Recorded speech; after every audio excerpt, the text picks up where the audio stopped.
who else ran around and wasn't afraid to get hit? Although he wasn't as big as this guy, is our first guest tonight. Yes. Our pleasure to welcome back a man who played quarterback at BYU, coached at BYU with the quarterbacks, and called the plays as offensive coordinator at BYU. That's as BYU as a guy can get, and certainly qualifies him for a return appearance here on the Wise Guys. The great Brandon Doman is here with us. Brandon, you do not need to dress up for us tonight, but we understand that you've got Brandon, some church business later this evening. Are you back as the state? Are you the state president again? I'm a little embarrassed by it because I was thinking maybe I can get out of this shirt and tie fast enough, but I couldn't get there fast enough. We thought you coming on our show last time would get you out of this calling, but I see that you're still the state president. I'm sure if I do this a couple more times, I'll get released for sure. Oh my gosh! Hey, we're just talking about this big quarterback for East Carolina who likes to run around, does the run-pass option, which I thought you were spectacular at when you were the starter at BYU. How tough is it for a defense when you've just got enough shiftiness to you to keep them guessing?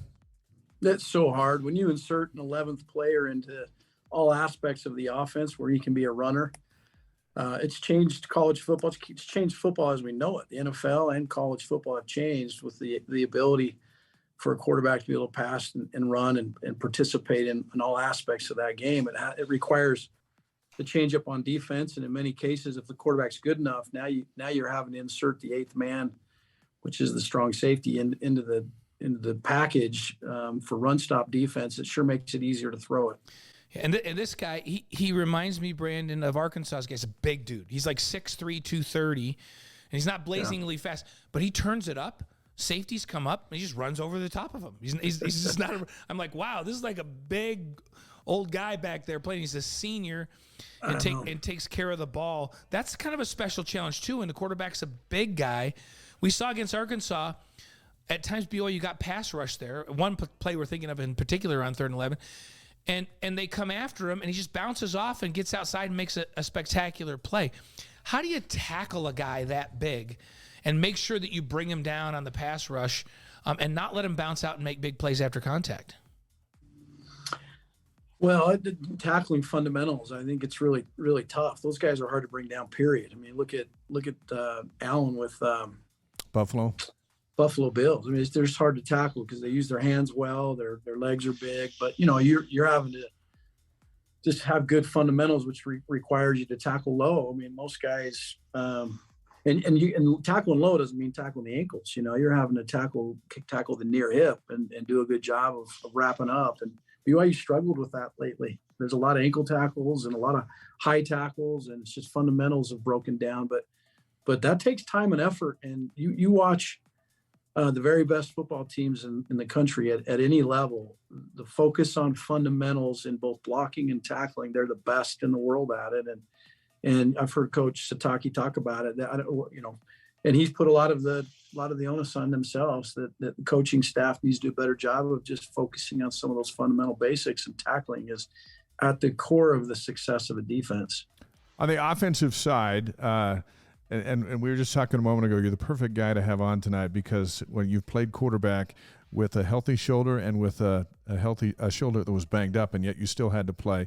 Before we get to that one, on play calling, because you called the plays as well, when things are in a funk, to quote the head coach, how hard is it to call a game, to just try and take the pressure off of everybody? And it has to be so much more difficult than all the fans think. It's really hard. Sometimes I think we make it harder than it probably is. I mean, I'm 10 years removed from doing it. I'd probably be a lot better today doing it than I was 10 years ago, just because I realized that I just created more pressure than needed. I would say that for any play caller in those situations, you have to lean on your very best players and make sure that you simplify it, but get those guys the ball. And sometimes it just means the quarterback you just need to simplify down and let him do something that he knows how to do really well, or shakes off some of the cobwebs that he's dealing with. But we also sometimes squeeze and we get conservative. And I just, for myself, I look back at it, there's I think I just squoze too hard, and we don't need to squeeze so hard. There's players out there that can make plays. BYU has offensive players that can make plays, so let them make plays, and they'll make those plays. It's interesting, Brandon. Multiple coaches have this philosophy, but I had a conversation with Andy Reid one time, and we got talking about play calling in critical situations, and he just said, "Oh, I never think about plays. I think about players." Like. Yeah. So it's down there, and it's like, hey, it's 4th and 6, and they've got to get a first down to go down and get the game winner to go to the Super Bowl. And he's not even thinking about what's the best play here. The first thing Andy thinks about is what player needs to have the ball in his hands right now. And then once he makes that decision, then he goes, okay, what are the best 3 plays we have to get that guy the ball? And then they choose the best play, and that's how they go about it. What's your thought on that process? It's why he's the best. It's why he's the absolute best, because understanding your very best players, the demand to make sure that your very best players are getting access to the football in the most critical situations. And third down is the time. Red zone is the time. Scoring situations and the appropriate times to take shots to those guys. And like I said, BYU's got plenty of guys to make plays, but you got to be smart about when you give them the touches. And that's a really unique challenge as a play caller, but it's not rocket science. And that's why Andy Reid's so good at it. He's making sure that the right guys are on the field at the right time and that he's targeting them. How hard is it? And you've been a play caller when you've gone through a bunch of injuries. I don't know what the deal is. We were talking about this earlier today. And I've actually taken a harder look at it than most. BYU seems to have more injuries than any team I know at key positions. And I don't know if it's because missionaries go out for 2 years and come back, and maybe it's I've talked to a bunch of orthopedic surgeons, and you know what my other job is. It's in orthopedic surgery, right? And they several of them have said, perhaps muscle comes back way faster when you come back off of your mission than tendons and ligaments. They take a long, long time to thicken up and kind of match the muscle strength. And these kids come back, and hey, you can go do a bazillion curls in like 2 months. Your biceps look like Popeye the Sailor Man, but maybe those ligaments and tendons aren't matched up with that. And so I don't know. I think that we need to commission a study to find out what's going on. But so now you're a play caller, and 100% healthy. You haven't had Gunnar Romney and Puka Nacua on the field yet this year, but where they both are 100%. Now we find out that Cody Epps is probably out for an extended period of time. Chris Brooks is not going to play this weekend. Chris Brooks missed 2 games ago, came back last game. Miles Davis played the 2 previous games. He was out last week. He might be back this week. Lopini Katoa missed 2 games at running back. And then who am I missing? Their big wide receiver that came and had a great game when Puka was out. Oh, Chase Roberts. Yeah, Chase Roberts comes and has a breakout game, and then he misses the next 2 games with the hip flexor. And he came back last week, but probably wasn't 100%. And he's probably back this week 100%. That's just a lot. I just mentioned on offense. And BYU on defense is playing with their 2 starting inside tackles gone. Haven't played for 3 games. They may be missing 3 of their 4 linebackers this week. 3 of their 4 best linebackers this week. And they haven't had their free safety since game 2. So now go win. Yeah. So now, how do you call plays with all of that going on? It's hard. It's hard to find continuity between. So Andy Reid says, I'm thinking about the players, which players should get the ball in these circumstances, and then I try and dial down to the very best play I can find out. I can find, and if you don't have any continuity, you don't know who you can get the ball to. And I've been in that situation where your very best guys are out, or your quarterback's just not playing with very much confidence, or you can't block anybody. Man, it sure puts you in a funk as a play caller, no doubt about it. So it is hard, and the first thing we want to do is lynch the coaches, and it's a really hard thing. That's why not very many people are doing it. It's hard to do. What can you do to get a quarterback that's and we recognize Jaron's been struggling with his shoulder. You can tell. Right? And he's been a little tentative, maybe because of that, trying to protect a little bit. We've seen him miss a few throws that he never missed for the last year in the first 3 games. How do you get him back performing at a high level with maybe him being a little bit tentative this last week? I've always believed that these guys need to find simple successes throughout the week that regenerates that confidence for them. I don't know that injury is going to go away the rest of the season. Mine didn't. And once I got that injury, it plagued me the rest of my senior year. And I happened the third game of the season. And so you have to learn how to play with it. You have to learn how to deal with what it is. And they didn't want me to practice. And I just said, no way am I not going to practice. I have to come out on Tuesday, Wednesday, and Thursday. I need to throw the football around. I need to learn how to deal with this so that I can play confidently. And so I'm hopeful that they're letting him practice and they're making him make all the throws. And I just said, look, if I have to throw a 20-yard comeback on Saturday, I want to throw it on Tuesday. And I know my shoulder's hurting me, but tape it down, and I need to go out there and make it happen. And it generated enough confidence for me when I showed up on Saturday. I was able to do that. And so simple successes throughout the week. And I think when things are really hard, you have to simulate as many of those tough situations you can in practice so that they can get through what's creating those hard things. And if we're having a hard time converting on third down, then man, let's spend some time this week putting our guys in as many third down situations as we can. And even if you have to go ones-on-ones, our best O against our best D and re-assimilate that, because we couldn't convert very well and on both sides. We couldn't stop them. And so one thing that BYU should be focusing on is third downs in practice this week. And sometimes we as coaches make the mistake of focusing on, base plays, first and second down stuff and early in the week. And then we get to third down on midweek Thursdays where we're focusing on that. And that's a huge mistake. They should probably start with that and stay with that all week and then insert their base concepts as they go throughout the week. And I think for Jaron, being able to assimilate that in practice and generate some confidence physically and mentally, and then see the guys that are making the plays, I think can refocus that. The beauty for BYU right now is that they do have their starting quarterback. I appreciate that he's banged up, but so is everybody else. I mean, every quarterback that's starting college football right now in big time football is hurting. So, sometimes you just have to knuckle up and work through it. And in this case, they got their starting quarterback. So Jaron's going to have to buckle down and he can't afford to not be great. He has to be great. As goes the quarterback, so goes the team. And if he's not, healthy enough to play and help him win, then maybe the next guy needs to come on. But he looks like he's physically good enough to go make it happen. And those are hard decisions to make as a quarterback and as a staff to make sure that the quarterback can do it. But Jaron looks plenty healthy enough. He just, hopefully now can generate enough momentum with the players he's got through the week to get there on Saturday and do it. Former BYU quarterback Brandon Doman on the Wise Guys tonight. So you separated your shoulder down in Vegas. You're ranked 20th in the country. You're going to win your first 12 games of the season. So you managed to win like 9 more games with a separated shoulder, which is phenomenal.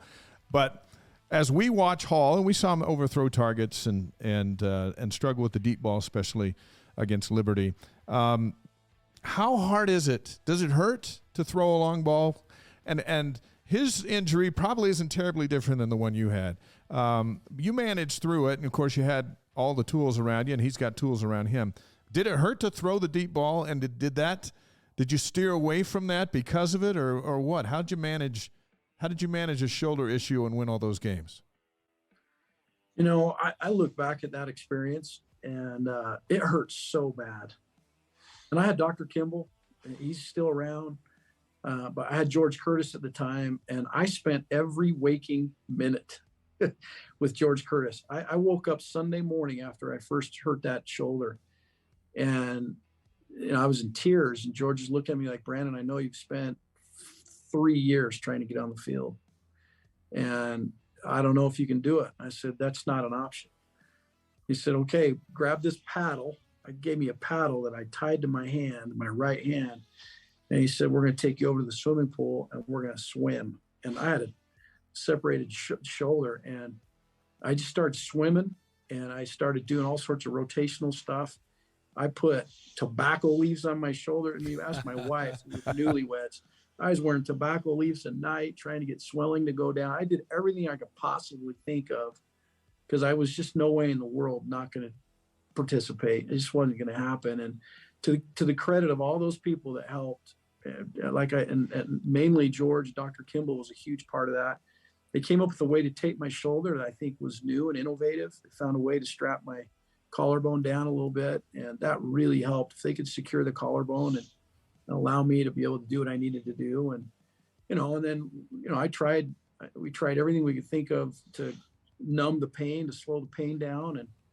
And then I didn't think a thing about it in the game. We just, whether it was a deep ball or not, you did the best you could. And we didn't modify the game plan at all. So I don't, Max Hall, I watched him go through it. I watched John Beck go through it. And you just got to go play. And I've seen great quarterbacks separate their shoulder and just knuckle down and make it happen. And I think Jaron can do it too. Didn't you later in that same season, didn't you crack some ribs later on in the season too? Was that in the Hawaii game? Because I remember you had the shoulder thing, because we were covering you when you were playing. Like, that's how old Dave and I are. And I remember thinking, wait a minute, the shoulder's not enough. Why don't we have crack ribs too and have them have to play with that? That was against Hawaii, wasn't it, when you cracked your ribs? I was diving into the end zone, and their free safety hit me in the ribs, my left side of my body. And, oh, man, that was probably the most pain I've been in. And I remember getting on the plane flying home, and I could not relieve the pain. It was terrible. Yeah. But it is what it is. Like I said, every quarterback that plays, and they play hard and they're laying it out there, Blaine, you're going to get hurt. So then, get hurt. Then I'm going to ask you a question we asked you the last time. So we just described what you had to go through to get back on the field with the shoulder and some of the most excruciating pain you've ever had with the ribs. Is it all worth it? Oh man, you kidding me? I wish I know that answer, but I want you to say it. Oh man, how do you duplicate that for a human? Such a remarkable experience. There's so many there are ways to duplicate those kinds of challenging things, but stretching yourself to the limit physically and emotionally and mentally. But the beauty was for me, and I think as I've watched guys like Max Hall and John and some of these guys go through this, it was more about the team than anything. I wanted to play so bad, but I didn't want to let my guys down. And the whole combination of that, dealing with the adversity and just having to have enough grit. I believe that grit is greatness requires individual toughness. And if you can have a gritty persona and a gritty team, it can overcome so many other issues that you're dealing with. And we just created, when I was playing, we just created a gritty. I looked around that locker room prior to games, and every good player we had, from Ryan Denny to Brett Kiesel to Luke Staley, our tight end, Doug Jolly, every one of them was significantly injured.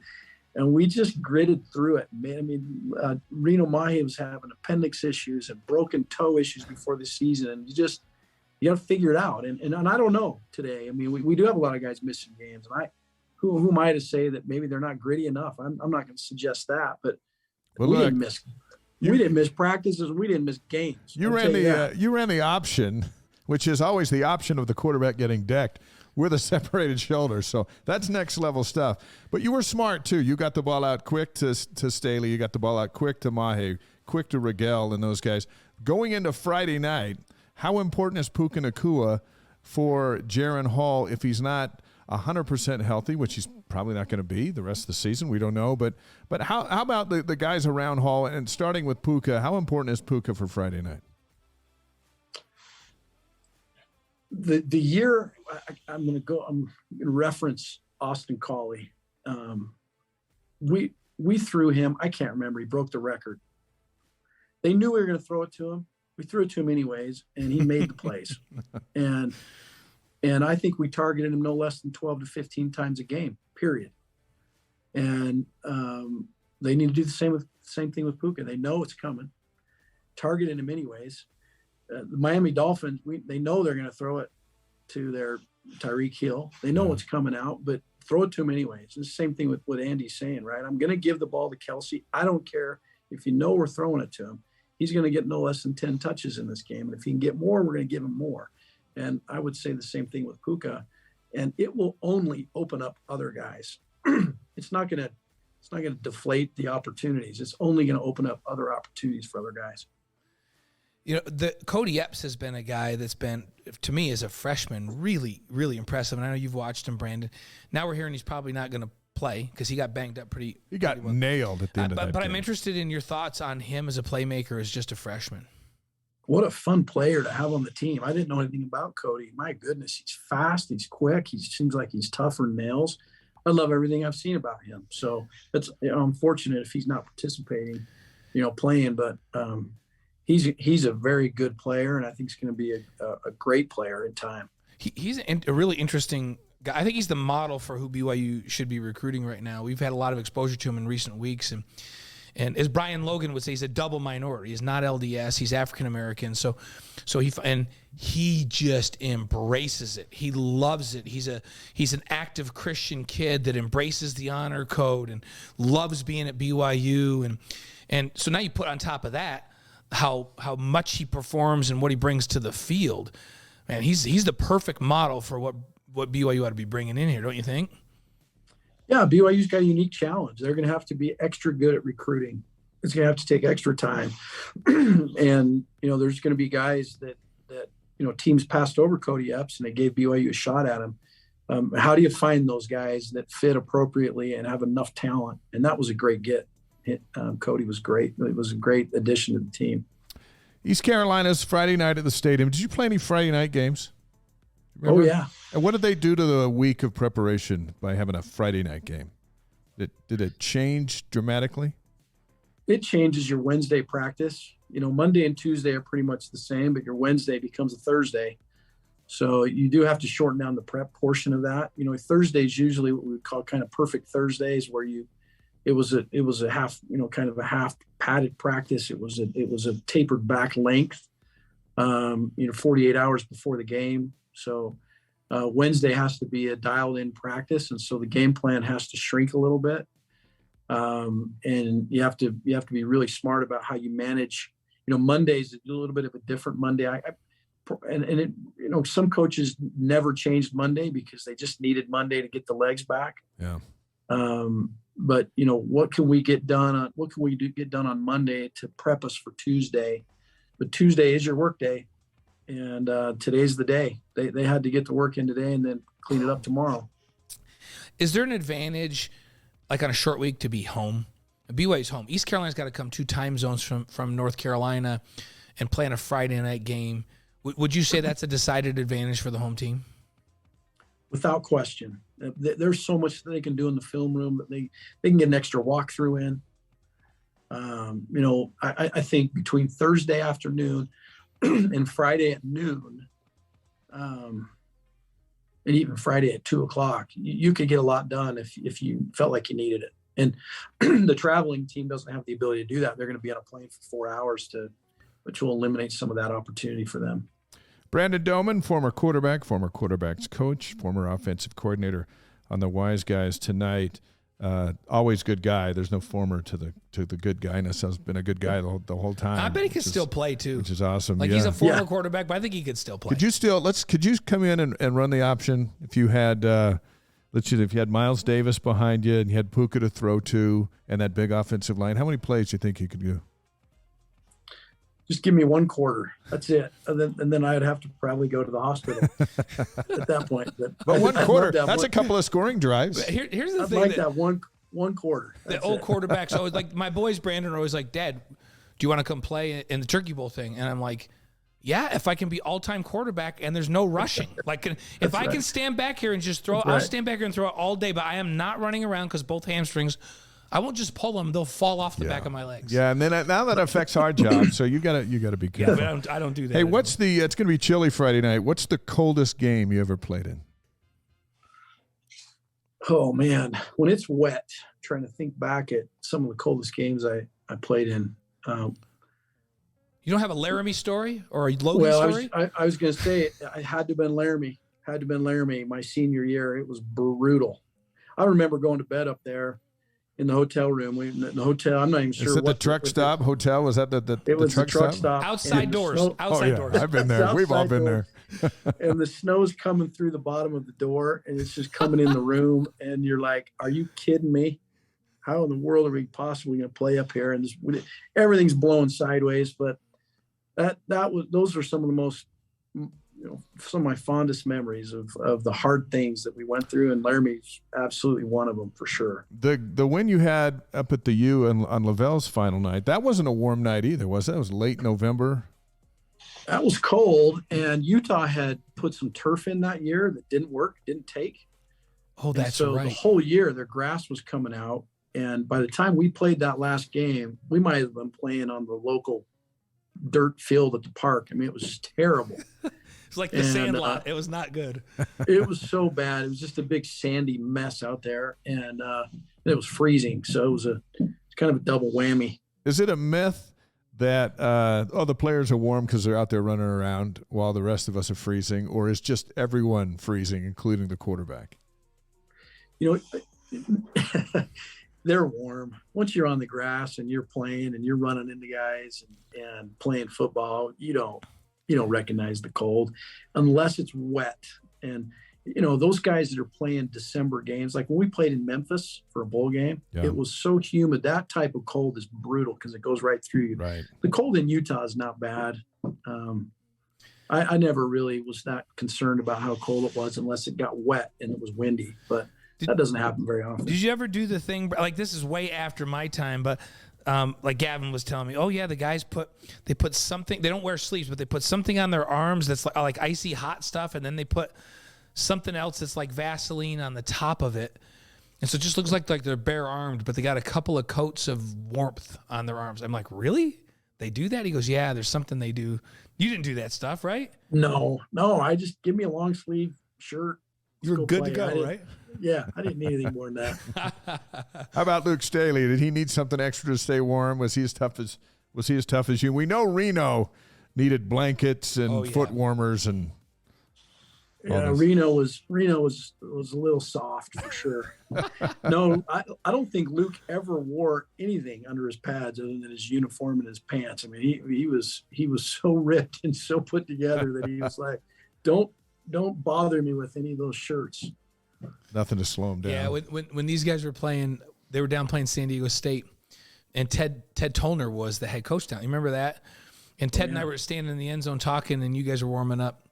And Luke came by, and Ted goes, I've never seen anything like that. And I go, like what? He goes, you look at that kid's calves right there? I go, oh, Luke Staley's calves? He goes, yeah. He goes, I've never seen anything like that. I know. It was crazy. He was a piece of just a specimen, wasn't he? Yeah, even in the NFL, I didn't see a running back like that. It's too bad he couldn't stay healthy because he was such a unique talent. So rare and unusual. Was there ever a bigger bummer than you're at Mississippi State, you win the game to get to 12-0, but in that process you lose him to a broken ankle, and you look over and you know he's out for good, and you got to still carry the load. What was that like? That guy laid it on the line. Yeah. I look back at that season and what he was willing to do for the team. I was so grateful for him. Love that guy. Yeah. Forever will love him. He gave it his very best until the very last moment, and it impacted his life. But I was just so grateful for him. And it was hard. It was hard to lose him. I think had he stayed healthy, he was the Doak Walker Award winner. We were 12-0 at that moment. Number 4 or 5, right? Or was it number 6? I think the Fiesta Bowl takes us. I think with Luke healthy as the Doak Walker Award winner, I think they take us for the game. But the fact that he was injured, I think gave him some ammunition to not take us. But I don't think they'd snub us. I think they would have taken us to the Fiesta Bowl. And if he was healthy going into that last little stretch and had the opportunity of the Fiesta Bowl in front of us, it could have been a really, really special finish. Yeah. As a special team, regardless of the finish, but what a great season. You know, it's interesting. BYU's coming off a phenomenal run the last couple of years, 10-3, 11-1. They've beaten more P5 teams in the last 2 years than any of us played in our whole career when we played, right, over our 4 or 5 year career. And so they're on a really good run. And now they have this little lull here where they lose 3 games, and fans are out of their minds. Like, you can't believe the stuff that gets DM'd to us on Twitter, and like, just like, are you serious right now? They want everybody fired. The players, they don't have any heart, and there's no discipline, and there's all this. I'm like, these are the same guys that after they beat Baylor were ranked number 12 in the country and everybody loved. And so how does this team proceed? Because there's a lot of noise out there. And you've been part of teams. Expectations have always been high here. And you talk about that 12 win start. You know, the previous season, you guys had a struggle for part of the year and had to really grind, you know, to get back to 500 that year. What advice would you give to this group to grind and get out of this? You know, I think it starts with a win Friday night, but what do they have to do to turn it around and block all of that out? Well, the players have to really rise to the occasion. Those guys in the locker room, the leaders in the locker room, and I think college football, it's more challenging today than ever before to create unity, continuity, leadership, the NIL stuff, the transfer portal stuff.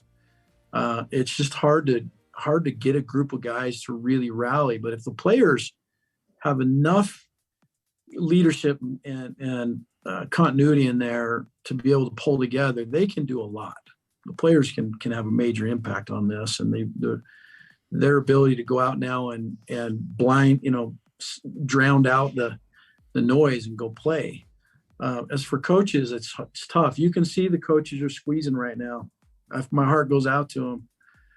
You can just see it. You can hear it in their voices. You can see it in their demeanor. And I've been there. And the fact that the fans are unhappy and the expectations are so high. And here we are prepping to go to the Big 12. I mean, we might – I hate to say it, but it might get harder before it gets better. Oh, yeah. And I hate that might be a reality here. But there's just a lot of squeezing going on. And if the players start going south, it's over. And if the players aren't jumping on board and they're not rallying and they start pointing fingers, that they're going home to the house and talking to mom and dad and everybody's pointing fingers, this could get ugly fast. And I hate that, but there's a high likelihood it get harder before it gets better. So it'll be interesting to see how the players respond, how the coaches respond to this. And like I said, my hat's off to them because it's hard, and my heart goes out to them because I know that they're in a tough spot. Well, nobody had to overcome what you guys had to overcome. You had to win the last two games so Lavelle didn't go out with a losing season. There's no greater pressure than beating New Mexico, and let alone President Hinckley's at the game, and remind you not to go muff it out there on the field. But we talk about pressure. How about those two games? That's pressure. Yeah, so fun. Just so fun. The memories are so awesome, and what an unbelievable. I hope those players recognize the unbelievable opportunity they have. There's so many great universities out there, but for what BYU is and for what they're getting to do, it's just unmatched. It's unmatched in the uniqueness of what it is. And our fans are phenomenal. They're loyal. They do have high expectations, but they I don't blame them for wanting us to be successful. And it's a unique place. And I hope they take advantage of every minute they have, because before you know it, the light in the room shining down on your bald head. And, yeah, you can adjust those lights. Take it from us. You just, life's different. You move on. I hope that. The one good thing we're hearing, you talk about leadership, Brandon, and how important it is that the players step up. And we all know it's really important that the good players step up. Like guys that are really good on the field, like it's the best if those are the guys that step up. And we heard some news coming out this week. First of all, Puka's been right out there with the media and with the team saying, hey, I looked at everything that I can do, and I'm challenging everybody on this offense to look at what they individually can do, and we're going to be better this Friday, and we're going to hold each other accountable. I'm going to hold myself accountable. I'm going to hold my entire team accountable. He could say that because he's their best player on offense, right? He gets away with that. And we also heard that Tyler Batty had a similar discussion with the defense earlier this week. And Tyler's a star. That's, a big talent at defensive end. Those two things feel to me like that's the start of what you want to see from this team, right?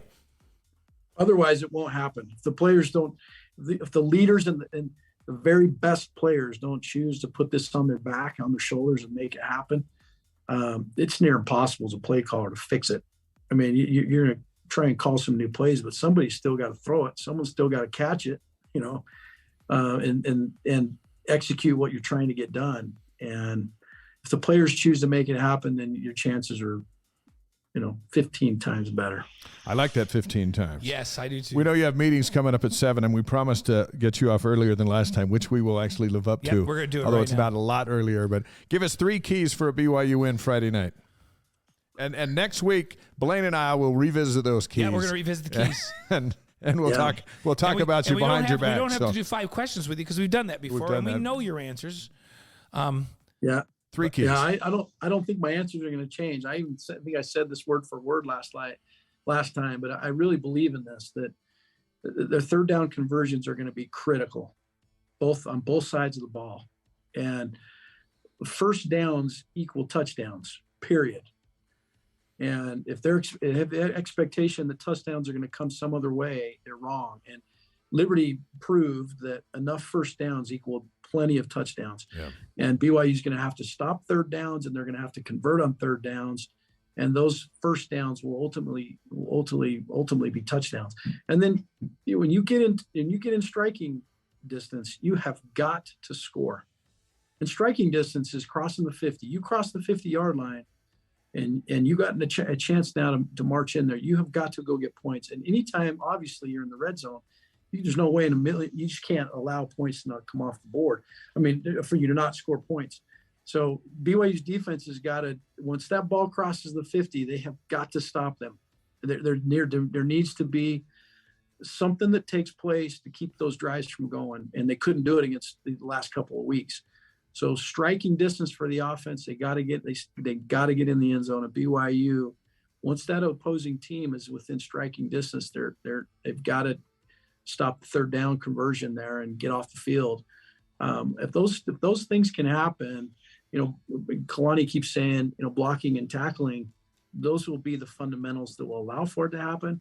But those are the real data points that we should watch for, is what's happening on third down, and when they get in striking distance, are they scoring?